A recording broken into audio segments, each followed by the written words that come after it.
পৃথিবীর নদীগুলো কতই না সুন্দর, বাট জান্নাতের নদীগুলো তার চেয়েও কত গুণ বেশি অপূর্ব আপনি জানেন কি?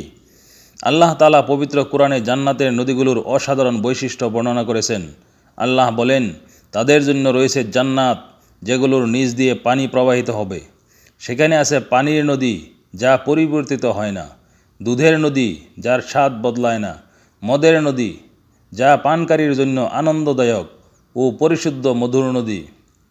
সূরা মুহাম্মদ আয়াত 15। জান্নাতের নদীগুলোর নাম আপনাদের সামনে তুলে ধরছি।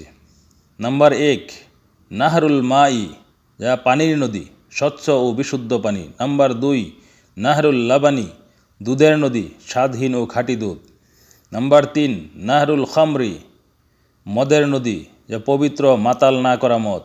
নাম্বার 4, নাহরুল আসালি, যা মধুর নদী, পরিষ্কার ও উপকারী মধু। আল কাউসার। নাম্বার 5, কাউসার নদী, রাসূল সাল্লাল্লাহু আলাইহি সাল্লামকে প্রদত্ত জান্নাতের বিশেষ নদী। জান্নাতের এই অপূর্ব নদীগুলোর অধিকারী হতে চাইলে চলুন আমরা দুনিয়াতে আল্লাহর পথে চলি।